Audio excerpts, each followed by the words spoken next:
I found out my dad was cheating, kept his secret for almost a year, got called a dysfunctional failure and banned from my parents' anniversary party, so I handed his mistress the address and watched their perfect marriage explode from the sidelines. Now the whole family swears I ruined their lives. The invitation I never got. I am 25, live alone in a little one-bedroom outside Denver, Colorado, and work a regular 9 to 5 at an insurance company. Nothing fancy. I pay my rent on time, I have a couple of friends, I go to therapy, I have a cat who thinks she owns the place. Pretty standard. My parents, Mark and Linda, live across town in the suburbs. They got married in early spring of 1997, which meant this year was their 28th anniversary. My younger sister, Chloe, loves any excuse to play main character, so she took it on herself to plan a big party. Small background, my parents poured money into Chloe's dream of being an event designer.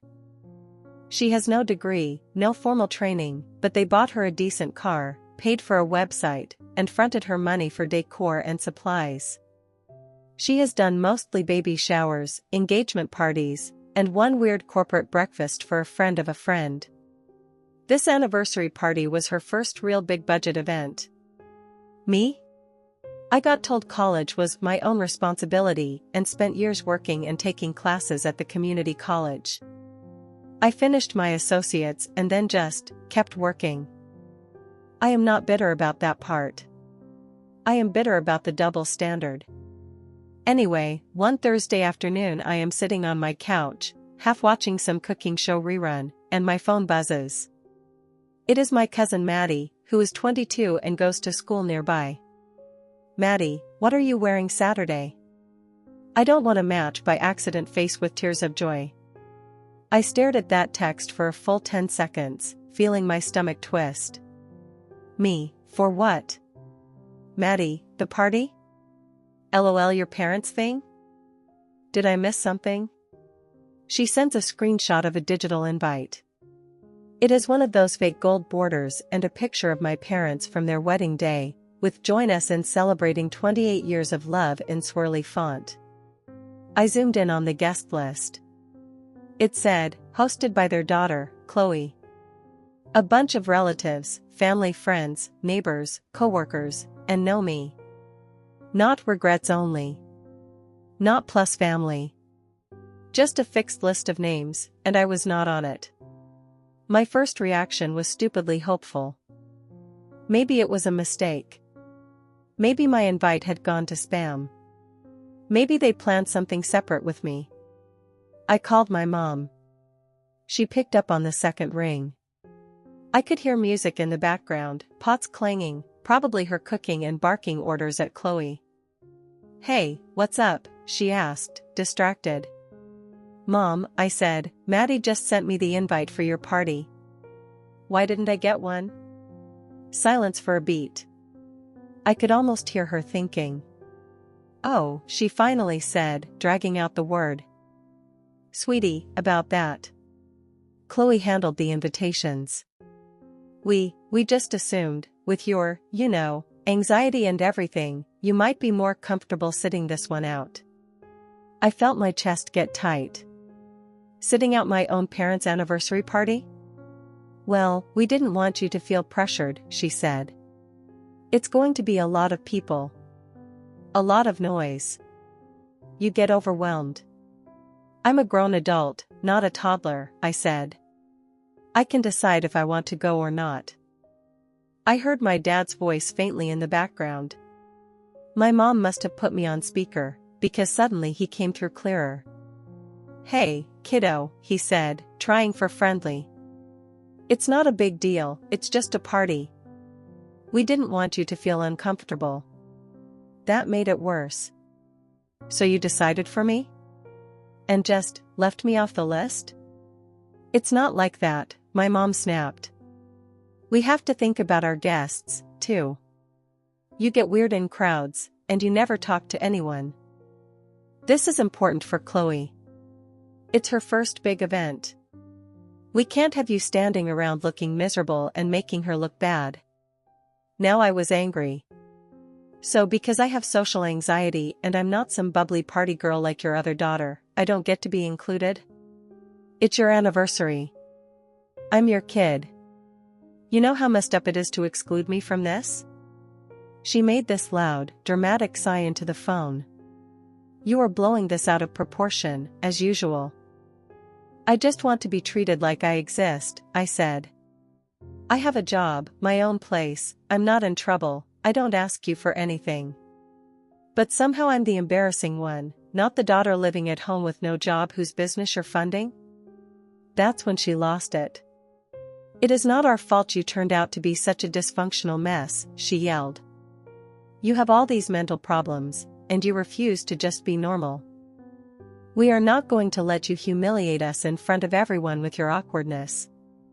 If you wanted to be there, you should have tried harder to be like everyone else. I went completely still. Even my cat stopped licking her paw and stared at me. On the other end, my dad was quiet. Then I heard him mutter, Linda, like he maybe thought she went a little too far, but he did not follow it up with anything. Wow, I finally said. My voice sounded weird. Okay. Thanks for making it crystal clear. Stop being dramatic, my mom snapped. You're always so sensitive. This is our night. For once, can't you think about someone other than yourself? Then she hung up.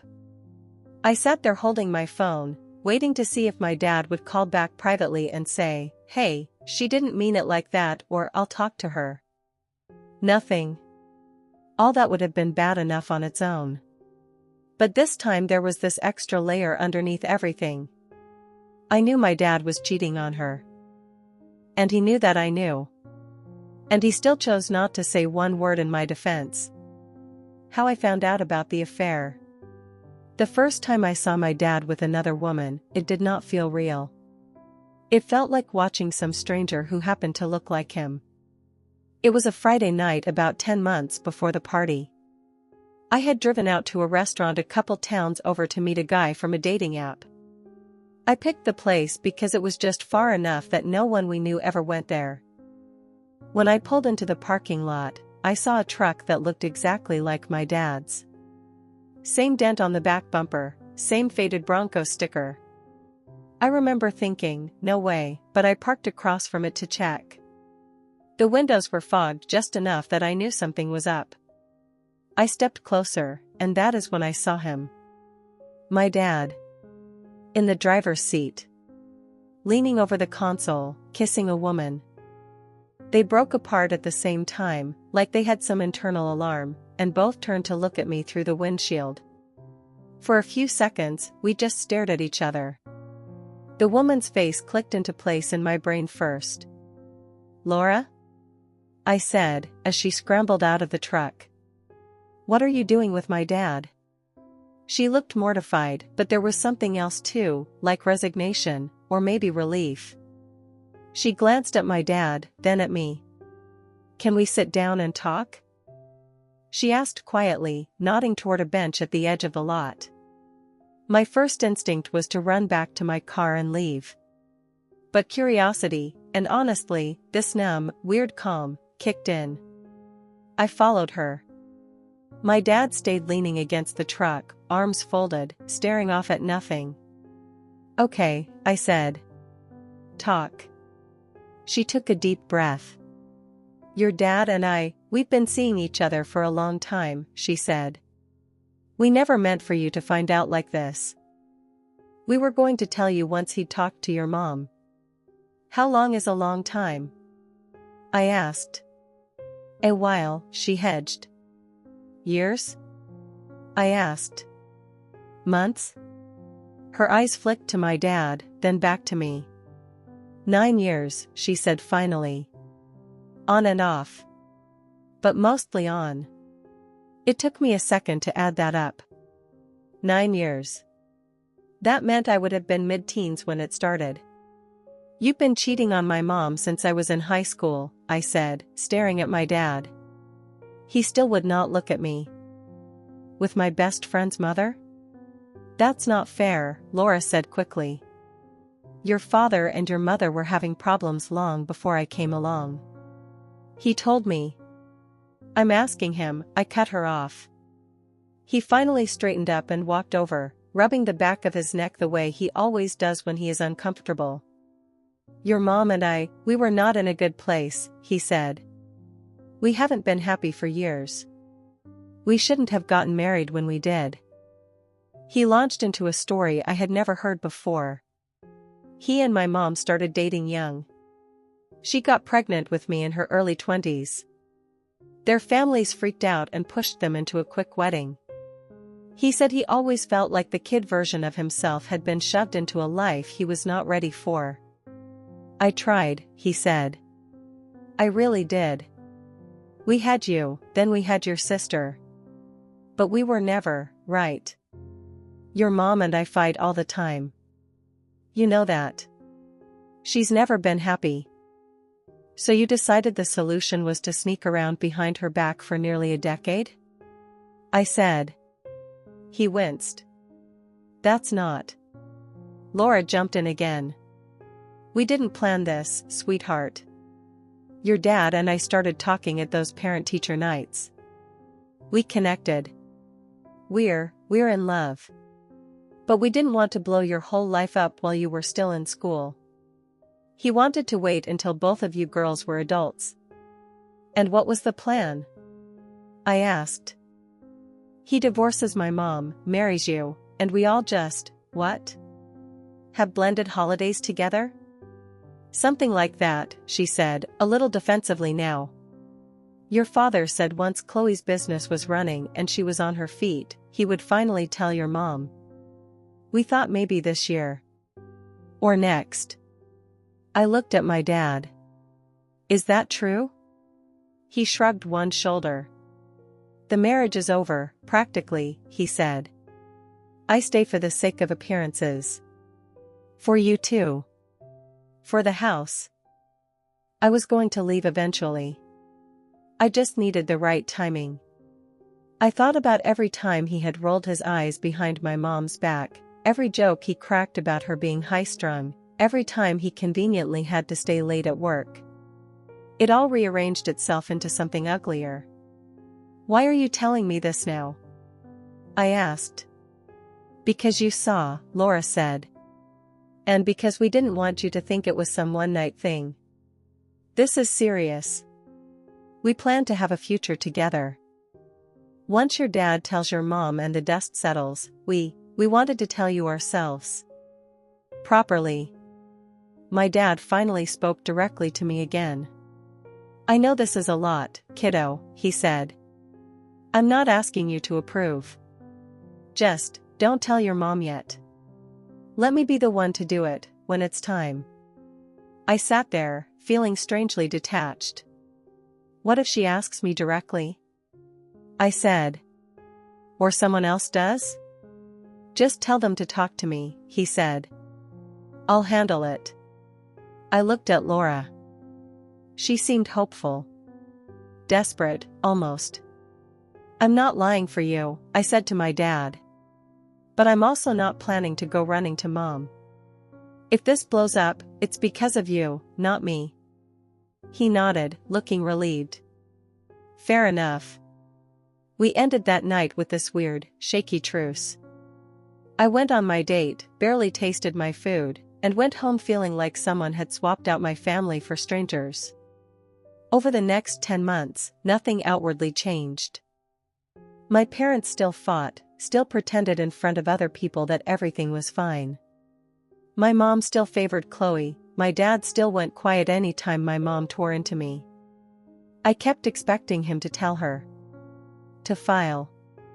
To move out. He never did. The breaking point. After the dysfunctional mess phone call, I sat on my couch for about an hour, staring at the wall. Then my anger settled into something calmer. Colder. It was not just that they had left me out. It was the way my mom talked about me like I was some defective product they were embarrassed to be associated with. The way my dad knew I had leverage, and still did not say a damn thing. He wanted me to hold his secret and eat my humiliation quietly. To protect his image while they pretended I did not exist. The more I thought about it, the more something inside me hardened. I kept hearing Laura's voice from months ago. He keeps saying he'll leave. Just a little longer, just until Chloe settled, just until after this, after that. And then her more recent texts. Has your dad said anything about your mom yet? He hasn't picked up my calls in a week. I don't understand, he promised. So I grabbed my phone and scrolled to our thread. Hey, I typed. This might be none of my business, but you should know my parents are having a big anniversary party on Saturday. I stared at that sentence, then added. It's one of Chloe's events. Big crowd, lots of family, all the people who think their marriage is perfect. Here's the address if you feel like saying something. I pasted the venue address Maddie had sent me. I hovered over the send button. For a second I almost deleted it. Then I thought of my mom's voice calling me a failure. I thought of my dad always choosing silence. I hit send. The dots popped up almost immediately. Laura, wow. I had no idea. He told me they were basically over. Laura, thank you for telling me. Laura, I'll think about it. I put my phone face down and went to shower. By the time I came back, she had sent one more message. I'm going. I did not respond. I did not need to. We both knew what that meant. The night of the party. I wasn't invited, so of course, I was not there. But I know a lot more about what went down than my parents think I do. Maddie agreed to keep me updated, mostly because she thinks the whole thing is like a soap opera and she lives for drama. I love her, but she is definitely that cousin. The venue was this upscale event hall downtown, dark wood floors, fairy lights, white tablecloths. Chloe had posted sneak peeks on her business IG, mood boards, sample centerpiece arrangements, her label on little favor boxes. Guests started arriving around 6. By 7, the room was full. Dad in a rented suit. Mom in a glittery navy dress, hair professionally done. Chloe buzzing around with her headset and her iPad, pretending she was running the Oscars. They did the slideshow. They played the cheesy 90s love songs my parents used to dance to. People got teary. My parents held hands and laughed at old photos like they were actually that couple. Then Chloe got up to make her speech. Maddie said she did this whole thing about how their marriage was an inspiration. How they were proof that true love can survive anything. How she hoped she could one day find someone who would love her the way our dad loved our mom. And right as people started clapping, the doors opened. Laura walked in. No dramatic music. No slow motion. Just a woman in a simple dress, clutching her purse in one hand, her shoulders squared. Maddie said at first people thought she was a late guest. She is technically a family friend, she used to come to cookouts back when we were younger. But she did not go to a table. She walked straight toward the front, where Chloe was standing with the microphone.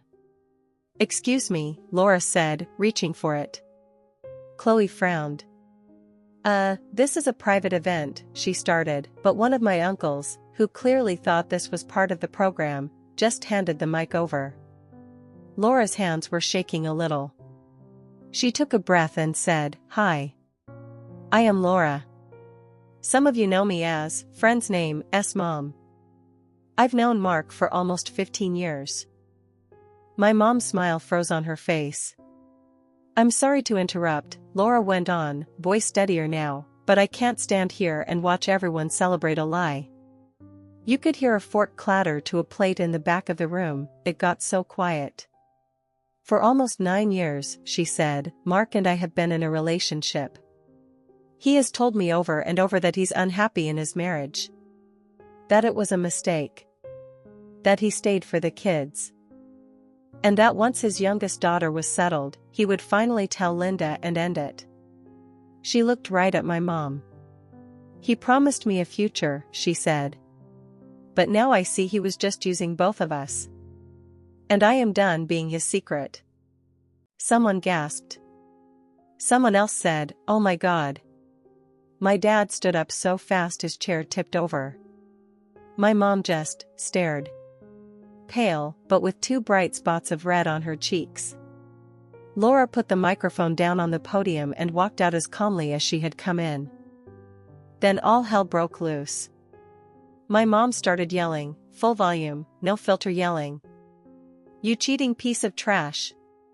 How long has this been going on? With her? In front of everyone?" My dad tried to grab her arm, but she jerked away. A wine glass shattered on the floor. Chloe rushed forward, hissing, "Mom! Stop!" The guests, but my mom was beyond reason. She started listing every late night at the office, every guy's trip, every missed dinner. People shifted uncomfortably, some pretending to check their phones, others pretending to look for their jackets. At one point, my mom picked up the microphone and screamed into it, 28 years. 28 years, and you humiliate me like this?" My uncle and my aunt had to escort her out to the parking lot. My dad followed, pleading. The guests trickled out. The DJ cut the music halfway through a song and packed up. By 10, the venue was mostly empty. No cake cutting. No toasts. No first dance. I know all of this because Maddie texted me play-by-plays like, "Maddie, oh my God, she's here. Maddie, your dad is white. Like sheet white. Maddie, your mom just called him something I can't repeat. Maddie, I shouldn't be laughing but this is insane." I sat on my couch, phone in hand, heart pounding, and just kept thinking, it's happening. It's finally happening. For once, the secret in this family wasn't about me. The morning after. The next morning, my phone rang at 8 a.m. It was my dad. I let it go to voicemail. He called again. Then he texted, "Pick up. Please." I stared at it for a while, then sighed and hit call. He answered on the first ring. "What did you do?" he said. "No hello. No how are you?" "Good morning," I said. "I see the party was eventful." "I know it was you," he said. His voice sounded hoarse, like he had been yelling or crying, or both. "You're the only one who could have given her that address. I didn't tape a confession to your chest and shove you into the room," I said. "You did that all on your own. This was petty, even for you," he snapped. "You humiliated us. You humiliated your mother. You used that woman's feelings to hurt your own family." I laughed a little, because if I did not, I was going to cry. "My family has been humiliating me for years," I said. "You wanted me to pretend I didn't know about your affair while you excluded me from your anniversary party for being dysfunctional. You know what's petty? Expecting me to keep protecting you." "You proved your mother right," he said. "You are vindictive. You made a scene out of spite." "You made the scene," I said. "I just stopped sweeping the broken glass under the rug for you." For a second, I thought he was going to yell again. Instead, he went quiet. "This is why we never could rely on you," he said finally, voice cold. "You always think about yourself." Then he hung up. I stared at my phone for a long time, feeling off. Not exactly guilty, but not triumphant either. More like I had finally pushed a big red button I had been staring at for months, and now I could not unpush it. The family fallout. If you have ever dropped a heavy rock into a still pond, you know how far the ripples go. That is kind of what this felt like. In the days after the party, my family group chat, which I'd been added to but mostly ignored, blew up with messages. My mom sighed, outrage, sympathy for her, calling my dad a disgrace. My dad sighed, mostly silence, then a few vague praying for everyone posts. No one mentioned me. At least not where I could see it. But individually, people started reaching out. My aunt, the one my dad moved in with, called me first. She actually sounded, not mad. "Look," she said, "I'm not going to pretend what you did was nice. But your father has been playing with fire for a long time. He doesn't get to act shocked that he got burned." "Has he said anything about me?" I asked. She sighed. "He's not exactly your biggest fan right now. He feels betrayed. But he's also blaming you for things that are his fault. I'm not co-signing that." Then she told me something I did not expect. My mom had thrown my dad out. Like, literally locked the doors and told him not to come back. "He's sleeping on my pull-out sofa," my aunt said. "He's miserable. Linda's furious. Chloe is acting like a widow. It's a circus." I thanked her for being honest and hung up feeling weirdly validated. Then the other calls started. "Some of my mom's cousins, you went too far. Your poor mother. Couldn't you have waited until after the party? As if there is a good time to find out your husband has been cheating on you for nearly a decade." A couple of my dad's friends, "We had no idea he was so unhappy. This is sad." Translation: "We feel bad for him because he is a guy and his mistress was in love." Maddie sent screenshots too. In one, my mom had texted a relative. "I always knew there was something wrong with my name. She's been a burden since she was born. Now look what she's done." That one hurt more than I want to admit. Telling my friend. The last person I had to talk to, the one I had been dreading, was my high school friend, Evan, Laura's son. He still lives in town, works at a car dealership, and we grab coffee every few months. We are not as close as we were when we were teenagers, but there is still easier history there than with pretty much anyone else in my family. I texted him, "Can we talk? It's about our parents." He replied, "That sounds ominous. But sure." We met at a coffee shop near his work. I got there first and spent 10 minutes rehearsing what I was going to say in my head. He walked in, spotted me, smiled, then his smile faded when he saw my face. "What's wrong?" he asked, sliding into the chair across from me. "I'm just going to say this straight," I blurted. "Your mom and my dad have been having an affair for almost 9 years." It was like watching someone get slapped in slow motion. His mouth opened, closed. He blinked a few times. "What?" he said. I repeated it, more slowly this time. I gave him the short version, how I saw them at the restaurant, how they told me, how my dad claimed he was going to leave my mom. "And you didn't tell me?" he asked quietly when I was done. I felt my face heat up. "I wanted to," I said. "I really did. But your mom begged me to let her be the one to tell you. And part of me didn't want to get pulled in deeper. I already felt like I was drowning in their mess." He leaned back, staring at the ceiling, eyes shiny. "So all those nights she was going out with friends." I did not say anything. I did not have to. "And the party?" he asked. "That was her? At your parents' thing?" I nodded. I gave her the address. He exhaled hard. "Jesus, my name." "I know," I said. "If you're mad at me, I get it. You have every right to be." He was quiet for a long time. Then he said, "I'm mad at everyone. But mostly at them." He rubbed his face with his hands. "My dad died when I was a kid," he said.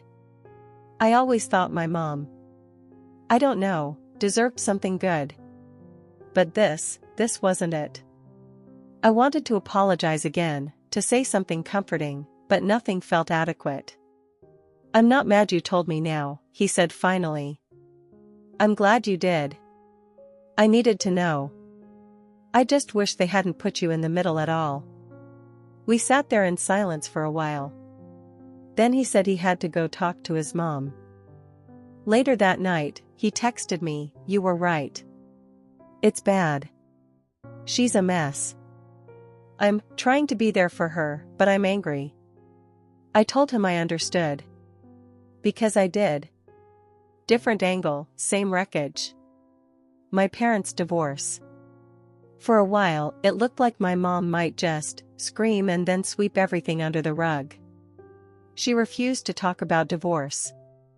She refused to talk about therapy. She only wanted to rage at my dad over the phone and tell everyone how humiliated she was. But then, about 6 weeks after the party, Maddie called me. "So," she said, sounding like she was trying not to sound gleeful, "your mom came over earlier and told my mom she's filing." "Filing what?" I asked, even though I already knew. "For divorce," she said. "She told your dad on speakerphone." He started crying. Like ugly crying. "How do you know it was ugly crying?" I asked, because sometimes humor is all I have. "Because he was sniffling so hard the call cut out," she said. I shouldn't laugh, but, oh my God, the drama in this family. According to her, my dad begged. He promised everything, counseling, full transparency, passwords, whatever my mom wanted. But for once in her life, my mom did not budge. "I can't unknow what I know," she told him. "Every time you're late, I'll think you're with someone else. I'm not doing this anymore." The irony, of course, is that for years she had treated me like I was the stain on the family image. But he was the one detonating a bomb under her life. Maddie kept me in the loop as things moved forward. My mom hired a shark of a divorce attorney. My dad complained about how expensive it was while still insisting he had never wanted this. They fought over the house. Over retirement accounts. Over alimony. Chloe inserted herself into every conversation, acting like they were dividing up her assets. "We can't afford to live like this if Dad gives you all his money," she apparently told my mom at one point. Maddie said my mom snapped back, "Then get a real job." That alone almost made all of it worth it. In the end, they settled on a number somewhere between what my mom demanded and what my dad insisted he could afford. It was still a lot. Enough for my mom to keep the house, but not enough to maintain their exact previous lifestyle. Chloe will probably have to either expand her business into something profitable or suck it up and clock in somewhere. For maybe the first time in her life, she does not have a bottomless safety net. My dad moved into a small apartment at first, then got lonely and begged my aunt to take him back in. He oscillates between self-pity, "I've lost everything," and anger, "Your mother's taking me to the cleaners." Somewhere in there, he also decided I am the root cause of all his problems. According to Maddie, he once told my aunt, if she hadn't been born, none of this would have happened. That one stuck in my chest for a few days. Then I remembered, that was always true in his head. I just finally heard it out loud. Where I am now. As of right now. My parents are officially divorced. My mom and sister have me blocked everywhere. My dad only refers to me as that girl when talking to relatives. Most of the extended family thinks I went too far. My therapist is earning her paycheck. Do I feel bad? Sometimes. There are days when I sit there and think, if I hadn't sent that message, would they still be together? Would things be quieter? Would I at least have less chaos in my head? Then I remember that they were living a lie. My mom was bragging about a marriage that did not exist. My dad was promising 2 women forever while planning to leave neither of them. My sister got to play successful businesswoman with daddy's money while calling me a failure. And I was supposed to sit quietly in my little 1-bedroom, show up for holidays with a gift and a smile, and never, ever rock the boat. I did not create the affair. I did not create the favoritism or the emotional neglect. I did not make my dad cheat or lie. I did not make my mom treat me like an embarrassment. What I did do was hand a match to someone standing next to a pile of gasoline-soaked lies. If I am being totally honest, there is a part of me that is satisfied with how things turned out. They called me the dysfunctional one. The failure. The problem child. But now? They are the ones screaming at lawyers. They are the ones scrambling to adjust to new budgets.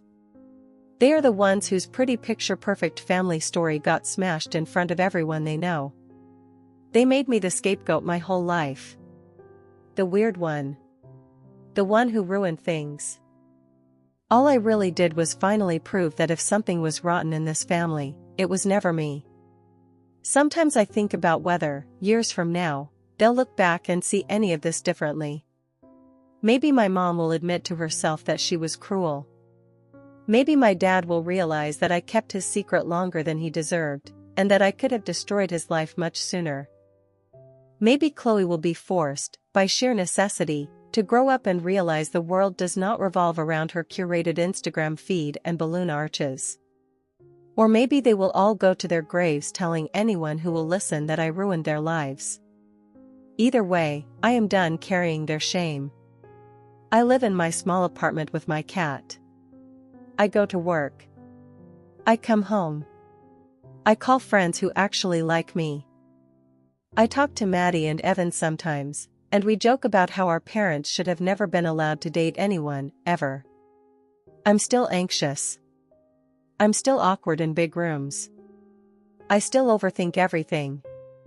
But for the first time, I'm starting to believe that does not make me broken. It makes me human. And if telling the truth makes me the villain in their story? Fine. I'm done trying to be the good daughter in a family that never really wanted one.